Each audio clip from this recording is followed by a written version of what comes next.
देखो digestive system अपने चल रहा है, ठीक है। और आपको पता है जीके वगैरह की क्लास रेगुलर है, टाइम टेबल आ गया आपके, ठीक है। मेरे बाद जस्ट जीके की क्लास है, जीके की जो सर पढ़ा रहे थे ना आपको वही सर आ रहे हैं। मेरे बाद जीके, उसके बाद में रीजनिंग, उसके बाद में मैथ्स, ठीक है। अब ये क्लास कंटिन्यू रहेगी आपके।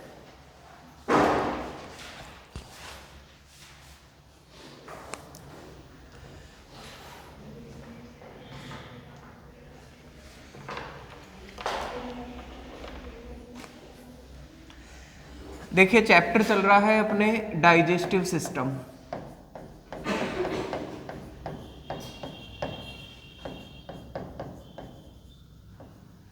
डाइजेस्टिव सिस्टम, डाइजेस्टिव सिस्टम का मतलब पाचन तंत्र, ठीक है।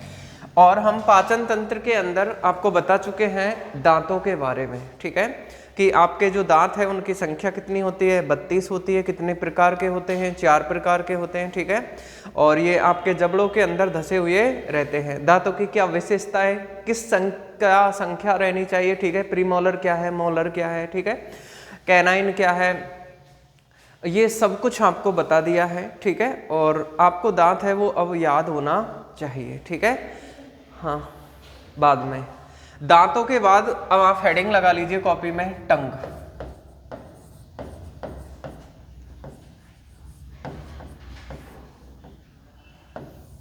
दांतों के बाद आप लोग हेडिंग लगा लीजिए टंग। टंग का मतलब जीभ।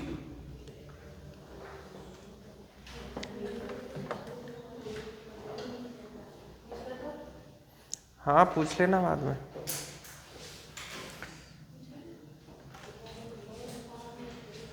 आप हेडिंग लगा लीजिए जल्दी से, टंग यानी कि जीभ।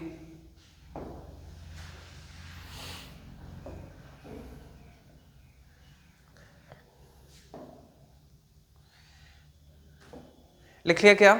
देखिए सबसे पहला क्वेश्चन आपको याद रखना है कि हमारी जो जीभ है उसका निर्माण किससे होता है। तो आपको याद रखना है कि हमारी जो जीभ है वो मांसपेशियों से बनी होती है। अब आपकी जीभ का निर्माण मांसपेशियों से होता है, इसीलिए आपकी जो एक जीभ है वो एक मांसपेशीय अंग होती है। सबसे पहले आपको याद रखना है कि जीभ आपका कौन किस प्रकार का अंग होता है। तो आपका जवाब क्या आना चाहिए, जीभ एक मांसपेशीय अंग होता है, ठीक है। उसके बाद आपको याद रखना है कि जीभ आपको किसके बारे में बताती है, स्वाद के बारे में बताती है, ठीक है। आप कोई भी खाना खाओगे तो वो उसका टेस्ट कैसा आएगा, तो आपको याद रखना है कि टेस्ट के बारे में, खाने के टेस्ट के बारे में आपको कौन बताता है, जीभ बताती है। इसीलिए जीभ को एक संवेदन अंग माना जाता है। जीभ आपको खाने के टेस्ट के बारे में बताती है, इसीलिए जीभ को एक संवेदन अंग माना जाता है। संवेदन कह दो या आप इसे संवेदी अंग भी कह सकते हो, या आप इसे संवेदी अंग भी कह सकते हो, ठीक है। तो सबसे पहले आपको याद रखना है कि जीभ है वो किस प्रकार का अंग है, मांसपेशी अंग है, क्योंकि मांसपेशी का बना हुआ है, ठीक है। उसके बाद आपको याद रखना है कि जो जीभ है उसका जीभ आपको टेस्ट बताता है खाने के बारे में, इसलिए जीभ को एक संवेदन, एक सेंसरी अंग माना जाता है, ठीक है। उसके बाद आपको याद रखना है कि जो टंग है उसकी लंबाई कितनी होती है। आपकी जो जीभ है उसकी लंबाई कितनी होती है, तो आपको याद रखना है कितनी होती है, 8 से 10 सेंटीमीटर। जीभ की लंबाई पूछा जाए आपका जवाब क्या आना चाहिए, 8 से 10 सेंटीमीटर होती है, ठीक है। नेक्स्ट आपको याद रखना है कि आपकी जो जीभ है वो एक हड्डी से जुड़ी हुई रहती है। आपकी जो जीभ है वो एक हड्डी से जुड़ी हुई रहती है, इसलिए आप देखोगे जीभ को बाहर खींचो क्या आ जाएगी, क्या नहीं, ठीक है, क्योंकि जीभ एक हड्डी से जुड़ी हुई रहती है। और उस हड्डी का नाम क्या है, तो आपको याद रखना है उस हड्डी का नाम क्या है, बताइए, हायोड। उसका नाम क्या है, हायोड। तो आपको याद रखना है कि आपकी जो जीभ है वो एक हड्डी से जुड़ी हुई रहती है और उस हड्डी का नाम क्या है, हायोड, ठीक है। और ये जो हायोड हड्डी है वो कहाँ पाई जाती है, गले में। कहाँ पाई जाती है? आपके गले में पाई जाती है। ठीक है, तो पहला क्वेश्चन आप याद रखोगे, जीभ है वो कौन सी हड्डी से जुड़ी हुई रहती है? हायोड से। हायोड कहाँ पाई जाती है? गले में पाई जाती है। अब देखिए ये गले में पाई जाती है, इसीलिए हायोड को गले की हड्डी कहा जाता है। आपसे क्वेश्चन लगवाया जाए गले की हड्डी किसे कहा जाता है, आपका जवाब क्या आना चाहिए? हायोड। क्या आना चाहिए? हायोड। नेक्स्ट आपको याद रखना है कि गले को हम लोग इंग्लिश में क्या बोलेंगे? थ्रॉट। क्या बोलेंगे? थ्रॉट। इसलिए आपको याद रखना है थ्रॉट बोन किसे कहा जाएगा, तो भी आपका जवाब क्या आना चाहिए? हायोड को कहा जाता है। ठीक है, इसके अलावा आपको याद रखना है कि ये जो हायोड हड्डी है जिससे आपकी जीभ है वो जुड़ी हुई है, इसका आकार, इस हड्डी का आकार किसके समान होता है? तो आपका जवाब क्या आना चाहिए? यू। अंग्रेजी के यू अक्षर के समान आकार होता है कौन सी हड्डी का? हायोड का। किसका? हायोड का। ठीक है, पहला क्वेश्चन आपको याद रखना है कि जीभ है वो कौन सी हड्डी से जुड़ी हुई रहती है? हायोड से। किससे? हायोड से। उसके बाद आपको याद रखना है कि हायोड है वो कहाँ उपस्थित होती है? गले में। इसीलिए गले की हड्डी किसे कहा जाएगा? हायोड को। और गले को इंग्लिश में क्या बोलेंगे? थ्रॉट। इसीलिए थ्रॉट बोन भी किसे कहा जाएगा? हायोड को ही कहा जाता है। और इसका जो आकार है वो अंग्रेजी के यू अक्षर के समान होता है। ठीक है, उसके बाद आपको याद रखना है कि यदि कोई भी व्यक्ति क्या लगाता है? फांसी। कोई भी व्यक्ति क्या लगा लेता है? फांसी। तो कौन सी हड्डी टूट जाती है? तो आपका जवाब क्या आना चाहिए? हायोड। तो आपका जवाब क्या आना चाहिए? हायोड। इसका मतलब फांसी लगाने से टूटने वाली हड्डी आपसे पूछा जाए एग्जाम में, तो भी आपका जवाब क्या आना चाहिए? हायोड आना चाहिए। ठीक है, सबसे पहले आपको क्वेश्चन याद रखना है कि आपकी जो जीभ है उसका निर्माण किससे होता है? मांसपेशियों से होता है। इसीलिए जीभ एक कैसा अंग होता है?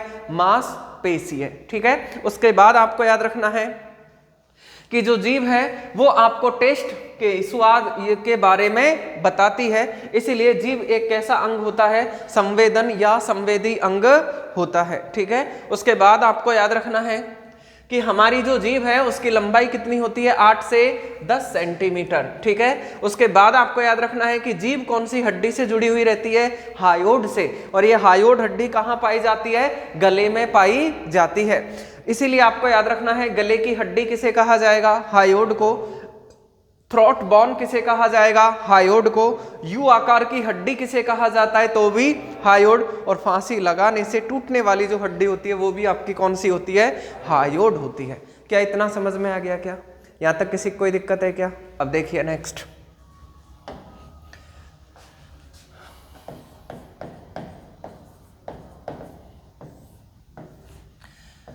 अब आपको याद रखना है कि जीभ है वो आपके शरीर के अंदर करता क्या है। ठीक है, तो आपको याद रखना है कि जीभ है वो आपके शरीर के अंदर क्या बनाती है? लार। क्या बनाती है? लार। और लार को इंग्लिश में क्या बोलेंगे? सलाइवा। क्या बोलेंगे? सलाइवा। तो आपको याद रखना है कि जीभ मानव के शरीर के अंदर लार बनाने का कार्य करती है। लार बनाने का कार्य करती है। ठीक है, ये आपको याद रखना है कि जीभ है वो आपके शरीर के अंदर सलाइवा या लार बनाने का कार्य करती है। ठीक है, अब आपसे क्वेश्चन पूछा जाएगा कि चलो ठीक है, आप हमें एक चीज बताइए, ये जो लार बनाई जा रही है जीभ के द्वारा, इसका पीएच मान क्या होगा? लार का पीएच मान क्या होता है? तो आपका जवाब आना चाहिए 6.8। क्या होता है? 6.8। और आपको याद रखना है कि लार की प्रकृति क्या होती है? लार की प्रकृति क्या होती है? तो आपको याद रखना है कि लार की प्रकृति क्या होती है? दुर्बल अम्लीय। लार की प्रकृति क्या होती है? दुर्बल अम्लीय। ठीक है, नेक्स्ट आपको याद रखना है कि आप हमें एक चीज बताइए, एक दिन में, कितने दिन में? एक दिन में कितनी लार बनाई जाती है? तो आपका याद रखना है 1000 से लगभग 1500 ml।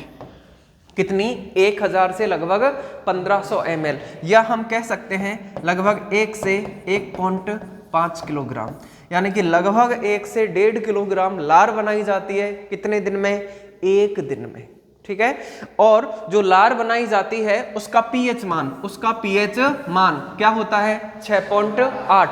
लार की प्रकृति पूछी जाए तो जवाब क्या आना चाहिए? दुर्बल अम्लीय। क्या आना चाहिए? दुर्बल अम्लीय। ठीक है, नेक्स्ट आपसे क्वेश्चन पूछा जाएगा कि आप हमें एक चीज बताइए, जो सलाइवा बनाया जा रहा है, जो सलाइवा या लार बनाई जा रही है, उस लार के अंदर क्या होता है, तो आपको याद रखना है लार में सबसे अधिक मात्रा, लार में सबसे अधिक मात्रा किसकी होती है, तो आपका जवाब क्या आना चाहिए, पानी की। आपकी जो लार बनाई जा रही है उसमें सबसे ज्यादा मात्रा किसकी होती है, तो आपका जवाब क्या आना चाहिए, पानी की होती है। और पानी की मात्रा भी आपको याद रखनी है, लगभग कितनी होती है, 95%। कितनी होती है, 95%। ठीक है, तो सबसे पहले तो आपको ये याद रखना है कि लार में सबसे ज्यादा मात्रा में क्या होता है, पानी। कितना परसेंट, 95। ठीक है, नेक्स्ट आपको याद रखना है कि लार के अंदर आपके लार में दो प्रकार के, कितने प्रकार के, दो प्रकार के क्या उपस्थित होते हैं, एंजाइम। आपकी लार में दो प्रकार के क्या होते हैं, एंजाइम उपस्थित होते हैं। ठीक है, सबसे पहले आपको याद रखना है पहला एंजाइम, और उसका नाम क्या है, लाइसोजाइम। उस एंजाइम का नाम क्या है, लाइसोजाइम एंजाइम। और जो दूसरा एंजाइम है उसका नाम है टाइलिन।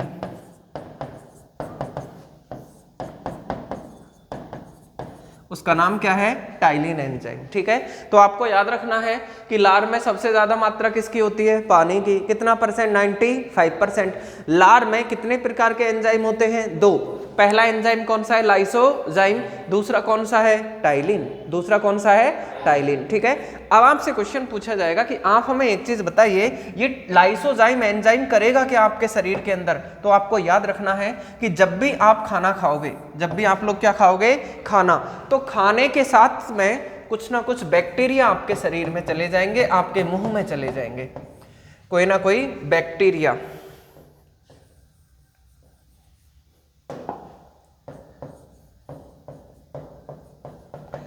कोई ना कोई बैक्टीरिया, जिसे हम लोग क्या बोल सकते हैं, जीवाणु। ठीक है, तो कोई ना कोई बैक्टीरिया यदि मुंह में चला जाएगा तो आप लोगों को बीमार पड़ने की संभावना रहेगी। इसीलिए खाने के साथ में जो भी बैक्टीरिया जाएगा, उस बैक्टीरिया को नष्ट करने का कार्य कौन सा एंजाइम करेगा, तो आपका जवाब क्या आना चाहिए, लाइसोजाइम। ठीक है, आपको याद रखना है कि भोजन में उपस्थित, जब हम खाना खाएंगे तो हाथ सही से धुले हुए नहीं है। ठीक है, बर्तन ठीक है नहीं, खाने के अंदर कोई भी बैक्टीरिया पनप चुका है। ठीक है, तो जो बैक्टीरिया मुंह में जाएगा, सबसे पहले उस बैक्टीरिया को खत्म कर दिया जाएगा। और उस बैक्टीरिया को खत्म करने का कार्य कौन सा एंजाइम करेगा, आपके लाइसोजाइम एंजाइम करता है। क्या इतना समझ में आ गया क्या? नेक्स्ट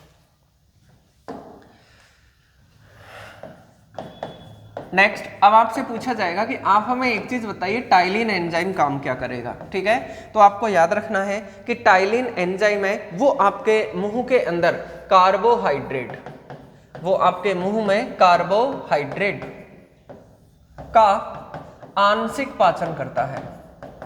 कार्बोहाइड्रेट का कैसा पाचन करेगा, आंशिक पाचन करेगा। आंशिक पाचन का मतलब है कि ये कार्बोहाइड्रेट के पाचन की क्या करता है, शुरुआत।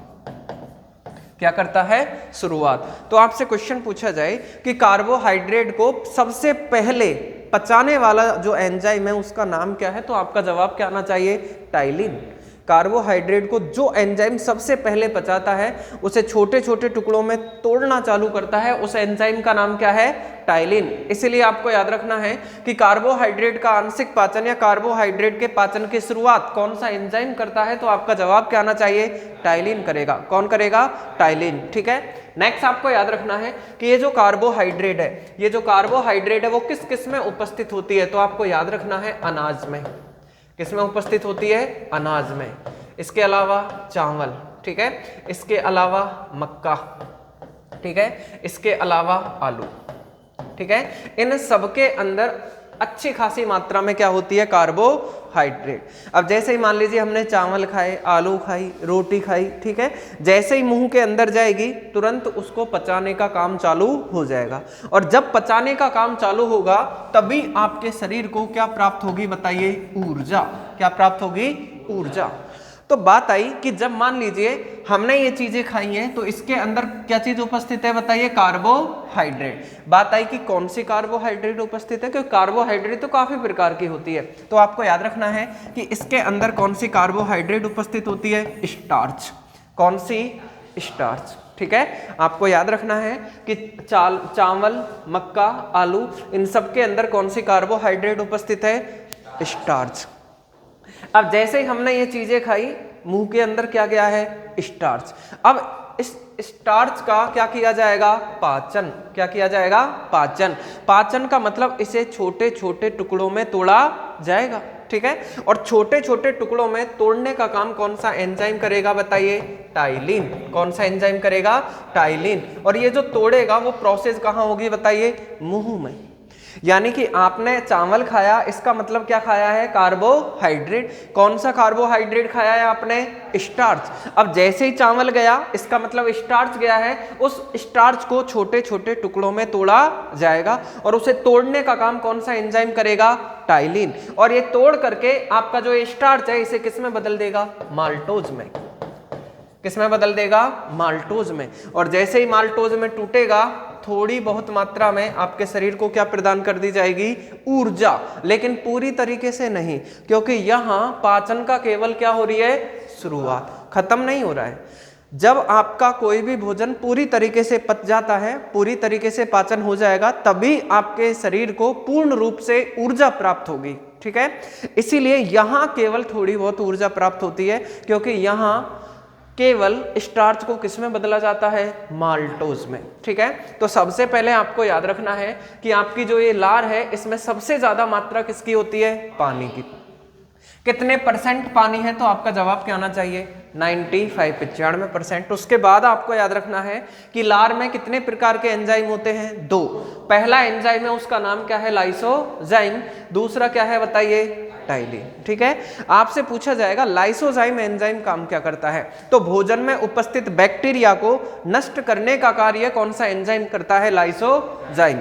नेक्स्ट आपको याद रखना है कि फिर ये टाइलिन एंजाइम काम क्या करेगा, तो कार्बोहाइड्रेट का क्या करेगा? आंशिक पाचन। और कौन से कार्बोहाइड्रेट का आंशिक पाचन करने वाला है? स्टार्च का। किसका? स्टार्च का। स्टार्च किस किस में उपस्थित है? तो आपका जवाब क्या आना चाहिए? चावल।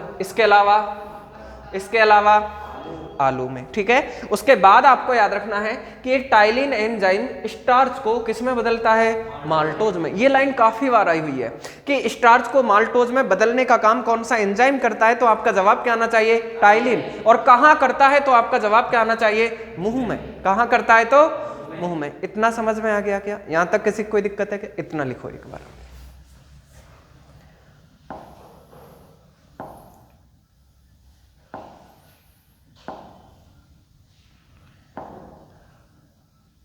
हाँ, हेडिंग लगा लीजिए, टंग।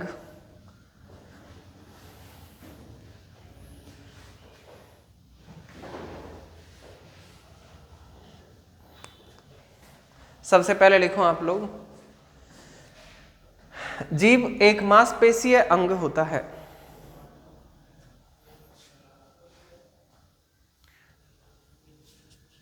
जीभ एक मांसपेशीय अंग होता है।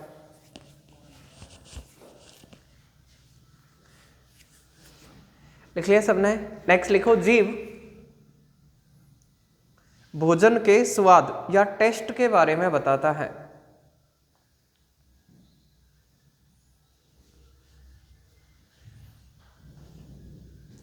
जीभ भोजन के स्वाद या टेस्ट के बारे में बताता है। अतः जीभ एक संवेदी अंग होता है।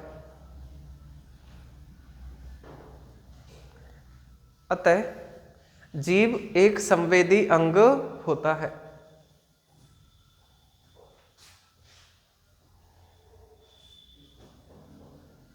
लिख लिया सबने? नेक्स्ट लिखो आप। हाँ, जीभ की लंबाई जीभ की लंबाई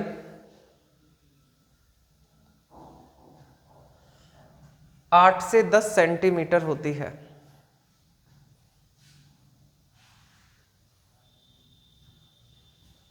जीभ की लंबाई 8 से 10 सेंटीमीटर होती है। लिख लिया सबने? नेक्स्ट लिखो, जीभ हायोड नामक हड्डी से जीभ हायोड नामक हड्डी से जुड़ी हुई रहती है।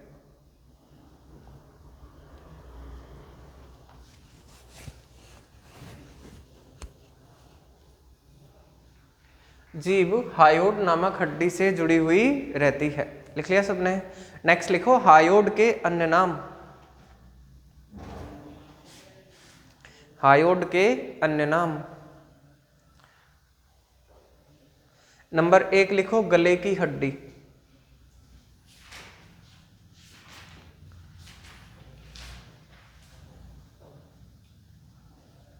गले की हड्डी। नंबर 2 लिखिए throat bone. Throat, THROAT, throat bone.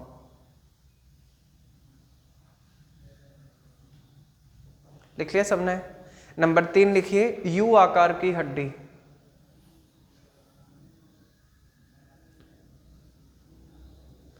You आकार की हड्डी। लिख लिया सबने? उसके बाद लिखिए आप लोग फांसी लगाने पर, फांसी लगाने पर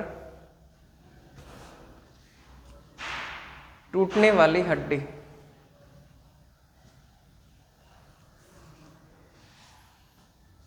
फांसी लगाने पर टूटने वाली हड्डी। लिख लिया सबने? नेक्स्ट लिखिए आप लोग जीभ लार, ब्रैकेट में लिख लेना सलाइवा, बनाने का कार्य करती है।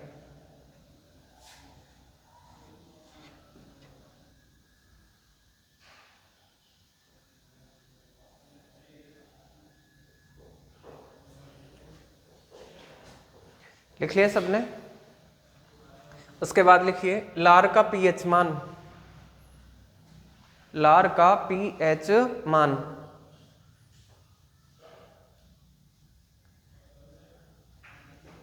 डैश करके लिखिए 6.8।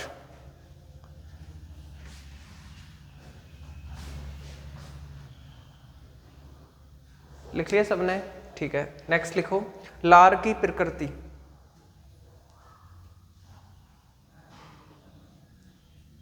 लार की प्रकृति। डैश करके लिखो दुर्बल अम्लीय।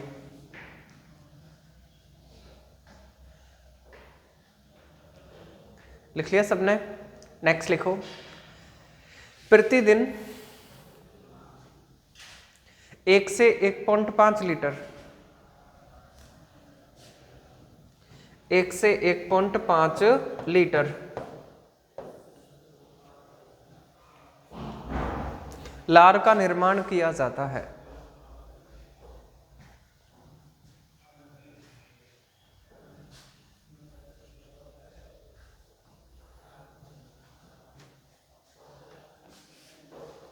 लिख लिया सबने? अब देखो नेक्स्ट एक और क्वेश्चन हम देखेंगे यहां। मान लीजिए लार लगातार बनती है आपके मुंह में और जब तक आप जिंदा हो तब तक बनेगी। ठीक है? इसका मतलब मान लीजिए आप इससे ये कहो कि आप तो रोज ही बनती रहती हो, आज मत बनो, आज संडे है, क्या ये तुम्हारी बात मानेगी क्या? नहीं। तो क्वेश्चन आता है कि लार बनने की प्रक्रिया को कंट्रोल कौन करता है? लार बनने की प्रक्रिया को कंट्रोल कौन करता है कि प्रतिदिन कितनी बननी है? 1 से 1.5 लीटर।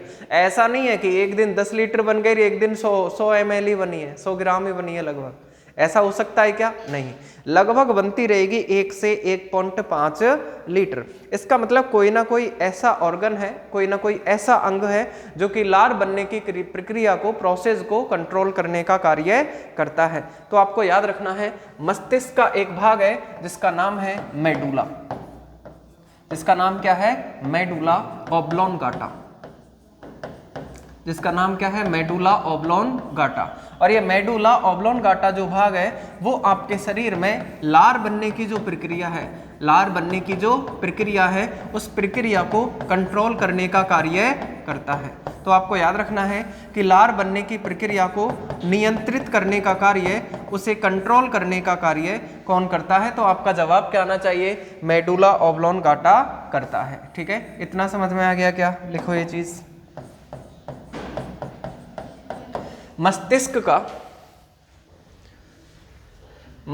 का मेडुला ऑब्लोंगाटा भाग मस्तिष्क का मेडुला ऑब्लोंगाटा भाग लार बनने की प्रक्रिया को ऑब्लोंगाटा ऑब्लोंगाटा लार बनने की प्रक्रिया को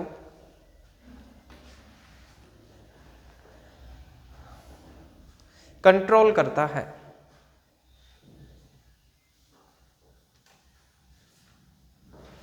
कंट्रोल करता है। लिख लिया सबने? अब देखिए नेक्स्ट।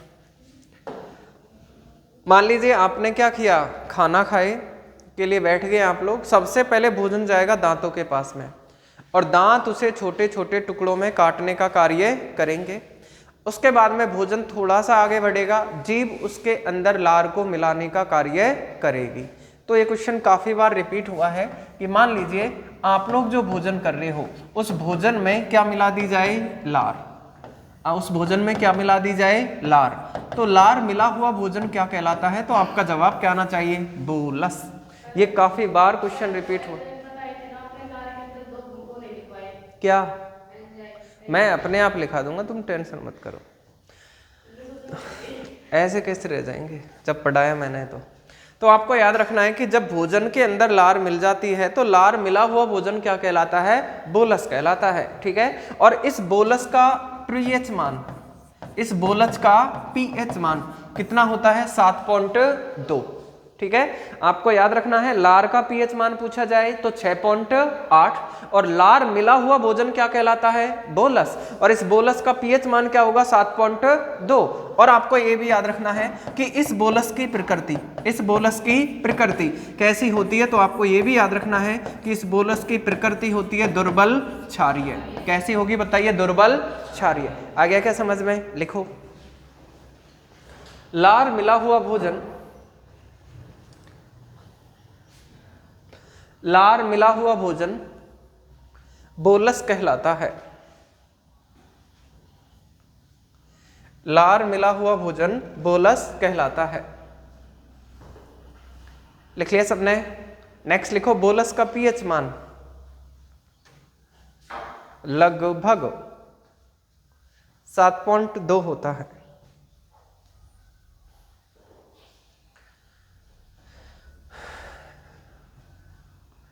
बोलस का पीएच मान लगभग 7.2 होता है। लिख लिया क्या? नेक्स्ट लिखो, लार की प्रकृति, लार की प्रकृति दुर्बल क्षारीय होती है।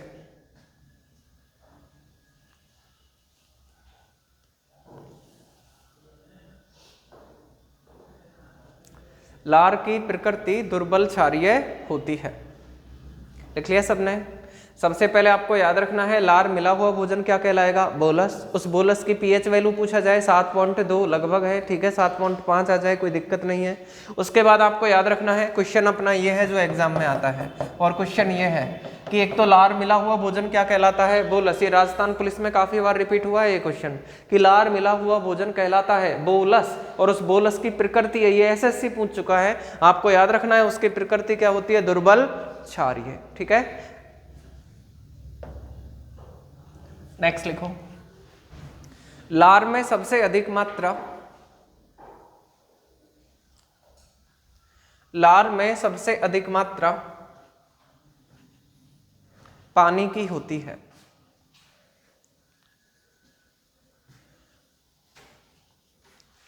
लार में सबसे अधिक मात्रा पानी की होती है। ब्रैकेट में लिख लेना आप लोग 95%। ठीक है, लिख लिया सबने? नेक्स्ट लिखो, लार में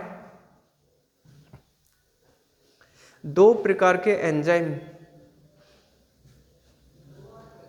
लार में दो प्रकार के एंजाइम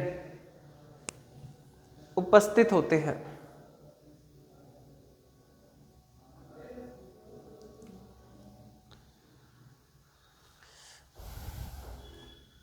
नंबर 1 लिखो आप लोग, लाइसोजाइम एंजाइम।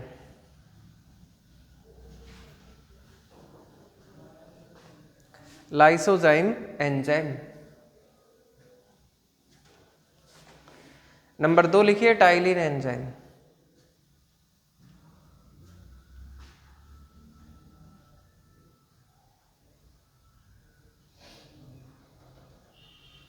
लिख लिया सबने? नेक्स्ट लिखो, लाइसोजाइम एंजाइम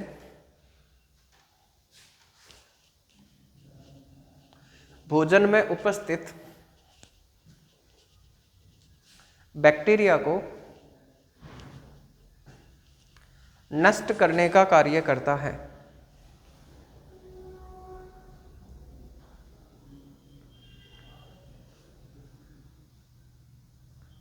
लाइसोजाइम एंजाइम भोजन में उपस्थित बैक्टीरिया को नष्ट करने का कार्य करता है। लिख लिया सबने? नेक्स्ट लिखो, टाइलिन एंजाइम कार्बोहाइड्रेट का आंशिक पाचन, ब्रैकेट में लिख लेना पाचन की शुरुआत, ब्रैकेट में क्या लिख लेना? पाचन की शुरुआत करता है।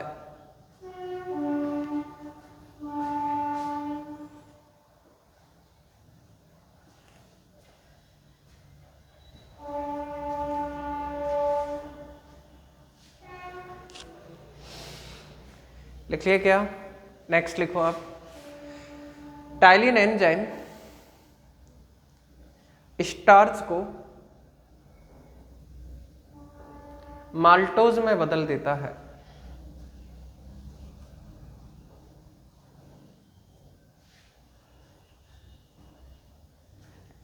टाइलिन एंजाइम स्टार्च को माल्टोज में बदल देता है। लिख लिया सबने? नेक्स्ट लिखो, स्टार्च एक प्रकार की कार्बोहाइड्रेट है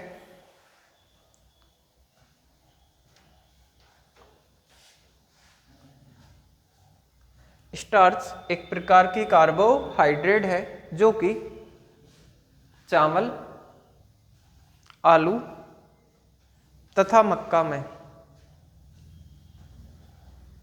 उपस्थित होती है।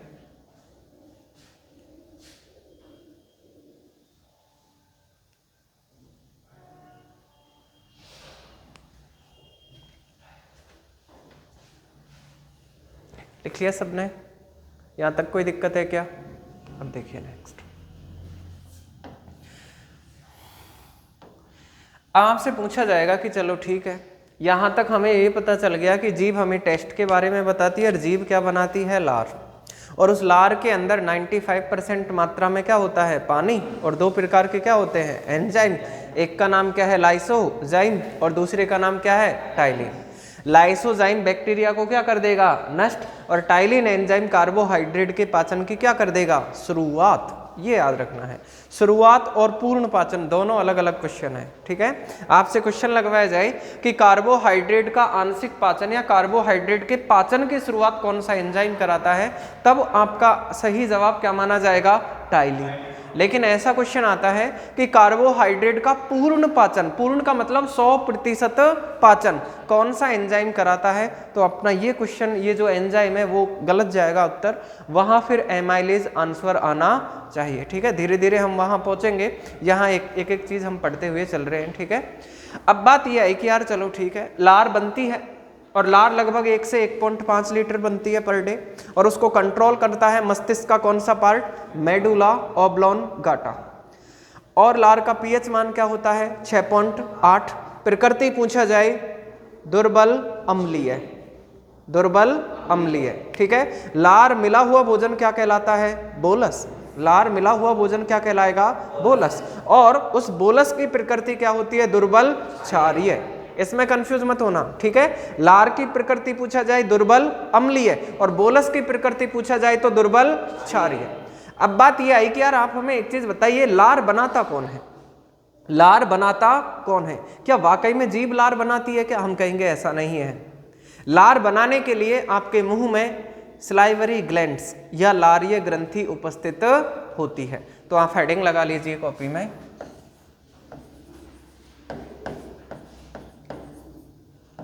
Salivary glands. हिंदी में हम लिख सकते हैं लारीय ग्रंथि।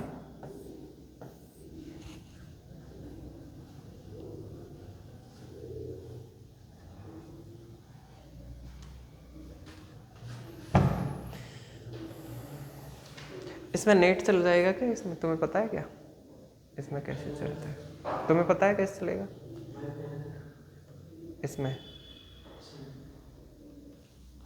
अपन उसको इमेज से पढ़ लेते हैं।